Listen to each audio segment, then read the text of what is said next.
There's a secret hiding in plain sight. Peace isn't something you find, it's something you generate.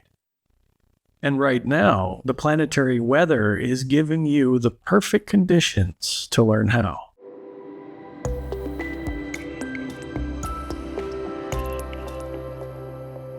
This Taurus full moon is known as a supermoon, and a supermoon occurs when the moon is closest to Earth in its orbit, which makes it both more powerful and more visible in the sky. You'll be able to see it with your own eyes, larger, brighter, more luminous than usual. And this supermoon has a lot of good things going for it. For starters, the moon is considered to be exalted when it's in the sign of Taurus, meaning it's a sign the moon loves to be in, typically, where its nurturing, receptive qualities can express themselves. Not only that, but the planet that rules Taurus is Venus, and Venus happens to be in the other sign she rules, Libra. Whenever a planet is in its own sign, it is essentially on steroids, archetypally speaking. Venus in Libra amplifies themes of balance, harmony, beauty, and right relationship, both with others and with yourself. The supermoon is also forming flowing beneficial aspects to both the nodes of the moon, creating what's called a mystic rectangle in the sky. This configuration takes oppositional tensions and weaves them into something purposeful, like the universe is handing you a thread to stitch meaning from contradiction. And lastly, the planet Jupiter, known as the Greater Benefic, the planet of luck, expansion, and faith, is currently in the sign of Cancer, the healer. But most significantly, as this full moon occurs, Jupiter is slowing down in the sky from our perspective here on Earth, a process known as stationing. When a planet stations, it reaches maximum power. So it really behooves us to leverage the gifts of the Greater Benefic during this time for our own betterment and evolution. That being said, the planetary energies of today are not all rainbows and unicorn farts. There are some planets in tense relationship with each other. Namely, we have Uranus, the god of earthquakes and lightning bolts, in a direct opposition with Mars, the god of war, and Mercury, the messenger of the gods. Mars and Mercury are both in Sagittarius. So there's a mixture here of so-called good, supportive elements with so-called bad or challenging ones, such as life, as above, so below. Of course, I'll keep most of my attention on describing the higher ground so we can engage with these energies consciously, both collectively and individually. But I'll also point out some of the shadow sides, the ways we can face plant with these energies as well, so that you, using your own conscious awareness and your divine right of free will, you can choose how to work with them. Recognize that there's always a higher, more virtuous path available, but also potential expressions that stem from egoism or shadow. Now, most classically, Taurus is known as the money sign because it's deeply rooted with our sense of security. And as we know, money buys that. In regards to money, I would expect some financial markets to be slightly volatile during this time, mainly due to disruptive Uranus-Mars opposition, with Mars representing aggression and impulsive action. Meanwhile, this is all occurring during a supermoon in the sign of money, Taurus, and during supermoons, people tend to be more reactive emotionally than what is considered normal. Since the money market's biggest movements are, generally speaking, emotionally driven, whether from fear of losing funds or fear of missing out, people tend therefore to make more impulsive financial decisions around full moons. Combine that with the instability of Mars opposed Uranus, and you get the perfect recipe for volatility in the markets. It's not the deepest insight I'll share today, but it does illustrate how these planetary patterns show up in collective behavior, not just personal psychology. This full moon completes a cycle that began at the new moon in late April. So as we explore Taurus together, you might reflect on what was seeded in your life back then, what's now ready to harvest or release. The next question becomes, why is the sign of money and security linked to our internal experience and its archetypes? Well, let's say, for example, you have a lot of money in the bank. If you did, you'd likely feel more secure about yourself and your situation. That sense of security generates a certain peacefulness that enters the body. It moves into the psyche and the entire system. On a much deeper level, our external security is intimately linked to our internal security. Taurus can manifest in many ways, both individually and collectively. But if we drill down to the core of this earth sign, its evolutionary intention is to generate peace and stability within. This ties directly to Taurus's ruler, Venus, who goes by many names, one of which is the goddess of peace. So a powerful way to work with this supermoon is to ask yourself the question, what can I do to generate peace in my life?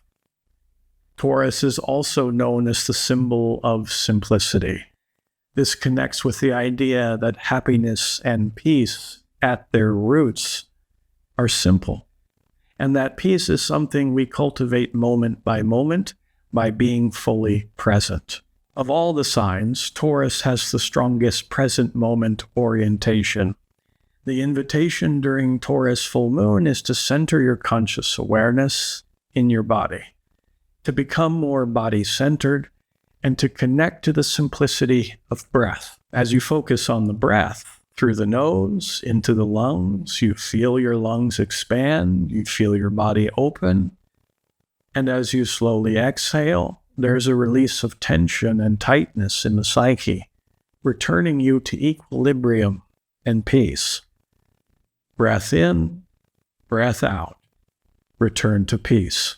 Simple to say, hard to remember, but it works, and it works powerfully. Let's say you're out in nature, sitting by a gentle flowing creek. You're sitting directly on the earth, shoes and socks off, feet immersed in the cool water. You feel that refreshing sensation. You also feel a gentle breeze in your hair. Hear the leaves rustling above you, the birds chirping, and catch the faint, beautiful scent of wildflowers on a warm spring day. Now, if you imagine yourself in that scene, how do you begin to feel? Earthy, grounded, peaceful. You're tapping into the simplicity of Taurus. Or imagine you're receiving a massage. The therapist works through various muscles of your body, releasing tension and tightness simply through the mystery of touch. No thinking required, no analysis, just the body responding to skilled hands, letting go, softening. Or imagine you're preparing a meal for yourself and your loved ones. You smell the food, the spices, and enter into a kind of meditative rhythm through the simple, repetitive act of chopping the vegetables. Your hands know what to do. The knife finds its rhythm. Then, when you finally sit down and taste this beautiful home-cooked meal, the sensory experience itself brings calm. Your senses and your appetite are satiated. Through that fullness, you access the peace and presence that Taurus invites. Or, imagine you're attending a pottery class, learning for the first time how to place wet clay on the lathe, to begin to spin before you. And as you get into the groove of things, no pun intended, you enter into a deep, calming, meditative state of consciousness. You gently touch the wet clay and watch how it shapes around your fingers. Time seems to disappear in that moment. There's only the present moment, the sensation of earth yielding beneath your hands. All of these examples point to the idea that Taurus is the most sensual sign in the zodiac. Not sexual, but sensual. Taurus is of the senses. So during this supermoon, engage in activities that connect you more deeply to your sensory experience with the goal of generating inner tranquility. Taurus, the sign of simplicity, reminds us of the things we've always known, that peace is actually quite simple, and if we can live in the present moment, second by second, just taking a breath in, letting it out again, returning to the body, returning to serenity, then through these simple, ancient animal actions, we can find pockets of peace. As I'll discuss with some of the other planetary events, some energies will be easier to integrate, while others are more difficult. But no matter what, you can always return to this goal, returning to peace. And if you focus on that alone, you will benefit greatly and accelerate your growth and evolution. Now, shifting this to the collective, peace is also the goal for the world. That's what we're trying to harness on the positive energies of this beautiful sign. But more negatively, this full moon can manifest as a stubborn refusal to adapt, where people become entrenched in their fixed ideation. This is especially true with Mercury and Mars in Sagittarius opposed Uranus. It's also important to note that Mercury is in the process of stationing. Mercury, the messenger of the gods, is fundamentally about communication, speech, ideas, and at its core, our perception of reality. With Mercury in Sagittarius, the symbol of religion, philosophy, and belief, and with the stubbornness of this Taurus supermoon, we can see people getting entrenched in their fixed ideas and expressing those ideas aggressively with Mars involved. Mars events increase the general competitiveness in the world. And the prideful side of Mars is coming through Sagittarius, the preacher archetype, which fuels the fire of people's dogmatism. So people's mercurial speech has sharper barbs seeking to penetrate the minds of others, which is ultimately a foolish enterprise.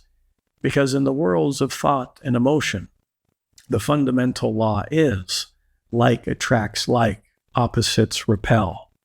Those who seek to vanquish their foes with their ideas will only attract people with a similar combative inclination. And those walls are impenetrable. The titanium of egoism. And even though these people are motivated by righteous indignation about what they perceive to be the wrong side of thought or the wrong side of history, what they don't realize is that they are actually creating more pain and suffering in the world because they are coming at it from egoism instead of high consciousness. And that always leads to more pain, suffering, and destruction on the planet. Because what they are radiating out into the external field is a weak response to reality itself. And yet, we will see these religious ideologies out in full battle dress now. This is a volatile cocktail of planetary energies. Uranus opposed Mars adds a certain level of unpredictability and explosiveness, where people can take sudden, seemingly out-of-the-blue actions that end up being quite destructive, again, fueled by their own dogma. And look, I know it's easy to see this playing out in the world now. The ideological entrenchment, the aggressive debates, the feeling that everybody's dug into their position. But here's what I want you to understand. You can't control the collective conversation. Of course not. You can't force other people to liberate their minds. What you can do is work with your own consciousness. And when you do that, you change the field. Uranus and Mars is actually very strong for me in my own personal life because I'm living on my Mars and Uranus lines in astrocartography. For those unfamiliar, astrocartography is a branch of astrology that analyzes different places on Earth to see which planetary lines are most active for you and best for you. If you're curious about which lines are influencing your life based on where you live or where you're considering to move, I offer this through my website called a Places of Power reading. But regardless of where you are geographically, the challenging side of Mars opposed Uranus can feel stressful, shocking, and disruptive, like constant culture shocks, stressful events happening out of the blue, that sense of, I didn't see that coming. It can feel uncertain, like you're on shaky ground. But here's the thing. It's also invigorating, exciting, and adventurous. And this is the key point I want to make about all these astrological archetypes. No planetary energy is inherently good or bad. Each one contains a mixture of both, representing challenges and gifts. The question is always, how will you work with it? Uranus is known as the Great Awakener and the Liberator. Here it is in Gemini, the symbol of intellect and the mind. Uranus is opposed Mercury, the planet that rules Gemini. So a lot of this event is focused right at the core of the mind, working directly with our programming, patterning, and habitual neural pathways, which are now being invited to experience freedom and liberation. That's no easy task because these habit energies are so deeply ingrained that they operate subconsciously beneath the radar of conscious awareness. The Taurus Supermoon reminds us once again to practice present tense awareness, to return to the simplicity of the breath. Breathe in, breathe out, return to the body. But now, when we sprinkle in a little Uranus in Gemini opposed Mercury, the invitation becomes to maintain that same present awareness, but now focused on the mind itself, on what you are thinking. Through consistent effort in the present moment, you can begin to develop more conscious awareness of that what is habitual in your thoughts, and in so doing, liberate yourself from the cage of ingrained perception. Try to free up some of those dogmatic Sagittarian ideas to create more breathing room in the brain. This takes courage. Enter Mars, the war god, trying to strengthen your willpower and bravery, developing what I call the warrior mind, laser-focused, concentrated, disciplined. Train your concentration on the mind itself and take warrior action, leveraging indomitable willpower to retrain the way you think. Mars in Sagittarius favors outward action. It's adventurous by nature. So when Mars opposes Uranus, a powerful way to work with that energy during this supermoon is to try new things you haven't done before, things that excite you. As you follow that energy of excitement, and possibly a little fear or trepidation since these are close cousins, toward new experiences, you begin to unlock the prison of the mind. New sensory experiences stimulate the brain, attempting to break up the gridlock of repetitive thought patterns. Think of it like this. How can I toss a match into the unlit pile of fireworks in my brain that's been thinking the same thoughts over and over again? Most humans, not all, but most, spend about 80 to 85% of their daily thought processes in subconscious habitual thinking. That's the unlit pile of fireworks. Stagnant potential, waiting for ignition. So when you go towards excitement, fear, and adventure, you're tossing that match in. Through those new experiences, you dislodge stuck energy in the mind. Your perception of reality becomes clearer. As your perception becomes more flexible and less fixed, you become less susceptible to the dark side of Sagittarius, which is being drunk on belief or ideology. Now let's turn our attention to stationing Jupiter in Cancer. Whenever we work with Jupiter through the evolutionary lens, we begin with this question: how am I underestimating myself? How am I settling for too little?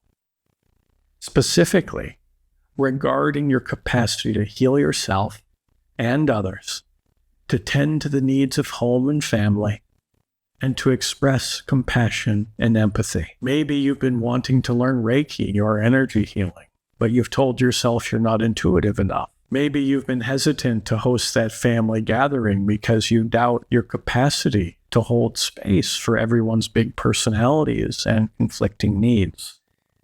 Maybe there's a friend going through a hard time and you've been holding back from reaching out because you assume you won't know what to say. Jupiter in Cancer is asking, what if you're more capable of healing and nurturing than you've allowed yourself to believe? Jupiter favors actions that say, I'm worth it, because fundamentally, Jupiter is the faith builder. So during this period, as Jupiter stations, the invitation is to bolster your faith and optimism in yourself, in humanity, and in the divine plan. And I realize that can be difficult right now when many people, when we look at the state of humanity, and how we're struggling, it's hard to find optimism. But optimism, faith, and hope are actually very high levels of consciousness. The more we cultivate those qualities within our hearts, the more we generate a positive attractor field, radiating greater health, harmony, and ease into the world around us. What's a Taurus healing action you can take just to fuse these ideas together? Well, here's the prescription from Dr. Bryan, and I say doctor very loosely, by the way. Get a massage during this full moon. You'll thank me later. More seriously, though, Jupiter is forming a beautiful trine, 120-degree angle to Saturn and Neptune in Pisces, suggesting that an audacious bid for spiritual catharsis is available. I say spiritual because Neptune is the mystic archetype, and it's currently sitting right next to Saturn, the planet of hard work, diligence, and commitment. When Saturn conjuncts Neptune in the sky, we can all benefit greatly from committing to a consistent daily meditation practice, whatever that means for you. Maybe it's 10 minutes in the morning, maybe it's a walking meditation, maybe it's breath work or prayer. With this trine to Jupiter, the potential for significant healing breakthrough is one of the lucky outcomes available during this time. The pieces are there: faith in your own capacity, discipline to show up consistently, and openness to the mystical dimensions of existence. This is the converging point where real transformation happens. So let me leave you with this. Every time you feel you're getting pulled into the chaos, the arguments, the volatility, the mental spin, you have a choice. You can ask yourself, what can I do now to generate peace? Maybe it's 3 conscious breaths. Maybe it's stepping outside and feeling the earth under your feet. Maybe it's touching something textured, running your fingers across wood grain or fabric. The answer doesn't have to be profound. Remember, Taurus teaches us that peace is simple. This week, practice returning to that question. Practice returning to your body. Practice choosing presence over reaction. That's the core work. That's the evolution. And if you want support in that practice, I'm sharing a meditation at the end of this video called Grounding Strength. Please use headphones for best results. These are the core evolutionary intention, with the goal being to expand our consciousness.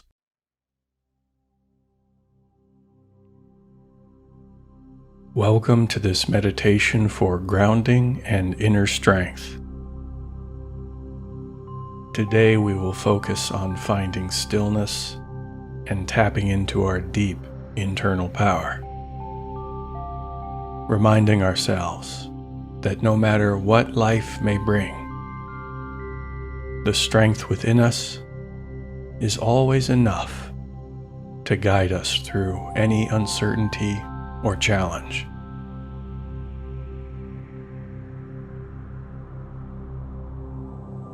As we begin to reconnect with our inner self, find a comfortable seated position. Take care that your spine is straight. And gently close your eyes and take a deep breath in. Inhale deeply. Exhale fully.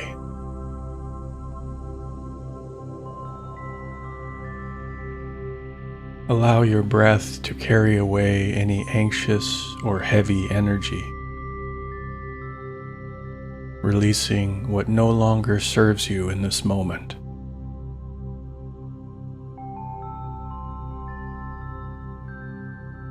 Allow each inhalation to deepen your connection with the calm, loving energy that dwells within you.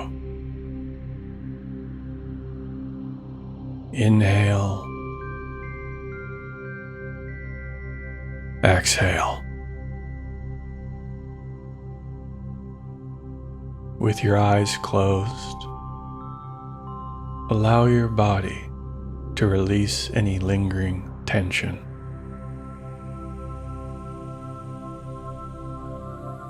Soften your forehead and let go of any tightness in your face. Let your eyes grow heavier.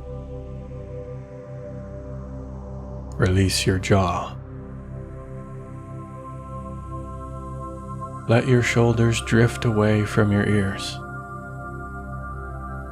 releasing all tension. Inhale. Exhale.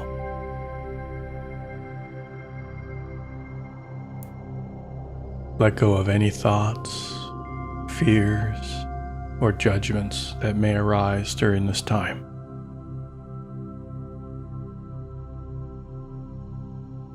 This is your moment to simply observe all that is happening around you, both within and without. Observe your body as it releases. Notice any sounds from the world outside as you allow yourself to sink deeper into this peaceful state of mindful awareness. Inhale and exhale.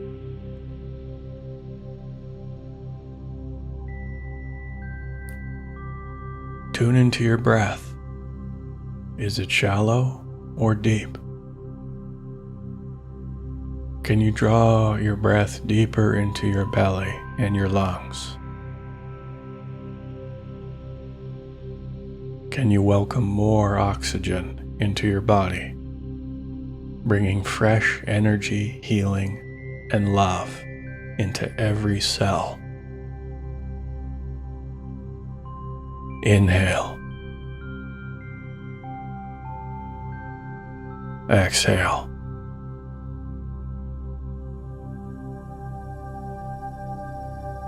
Feel the rhythm of your heart, the pulse of life, flowing and vibrating through you as you inhale and exhale.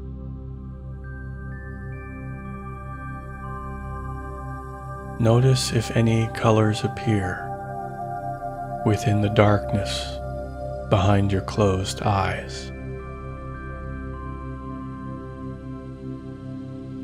What do you see?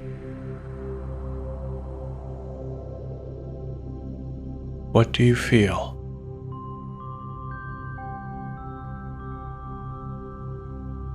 Open yourself to the truth within. Don't hold back. You are safe. You are sacred. You are protected. Let go of any fear as you inhale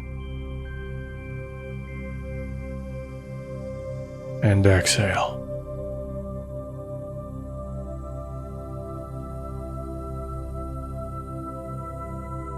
Life will always present challenges and experiences for us to grow through. But no matter how tough the path may seem, remember, the strength you seek is already within you. And let it reside in your heart with every breath you take. It has always been within you. Once you recognize this truth, you'll know that nothing in this world is too overwhelming for you to overcome or grow from.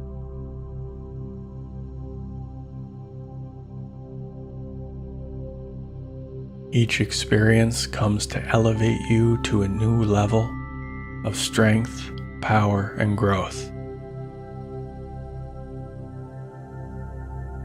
So take a deep breath in and feel that strength vibrating through your entire being.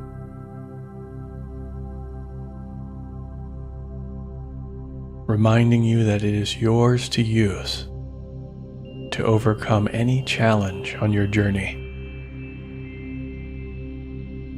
Feel it. Visualize this energy of strength flowing through you.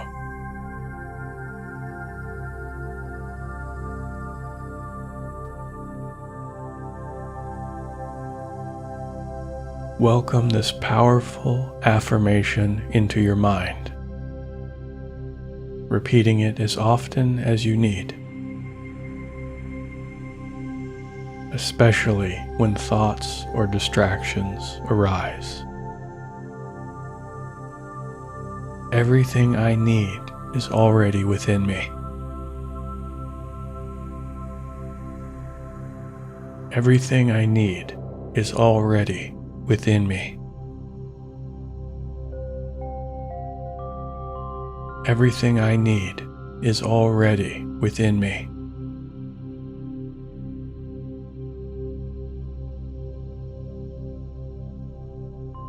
Continue to repeat this affirmation if you wish, allowing yourself this quiet moment to feel, to heal, to breathe, and to surrender to the inner strength of your heart.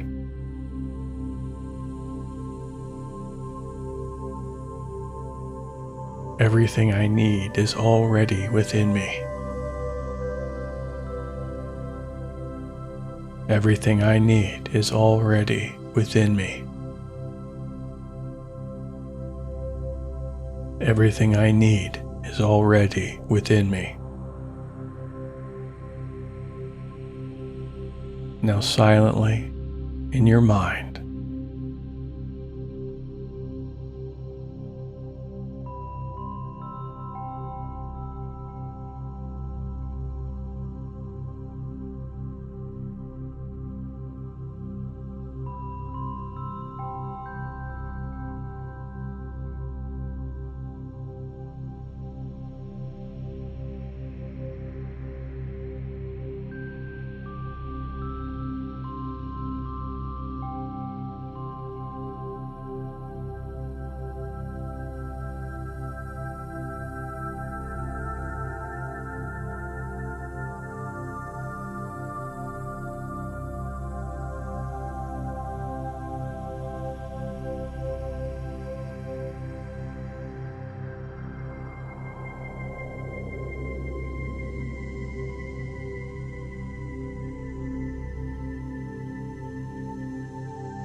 Gently release the affirmation. Take a deep breath in and slowly return to a gentle awareness of your heart, noticing the sensations within and around you.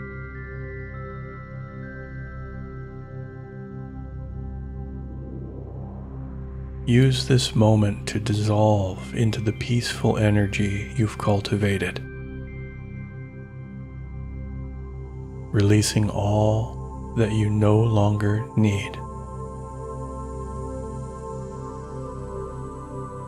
Notice how you feel.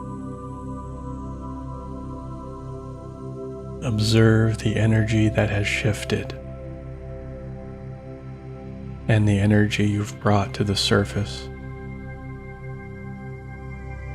Simply notice without judgment,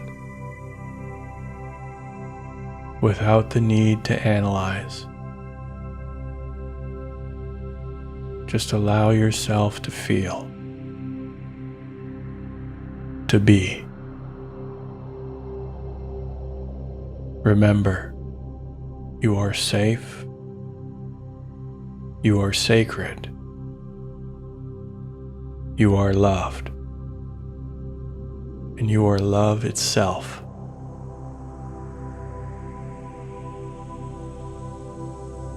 Stay in this energy for as long as you wish.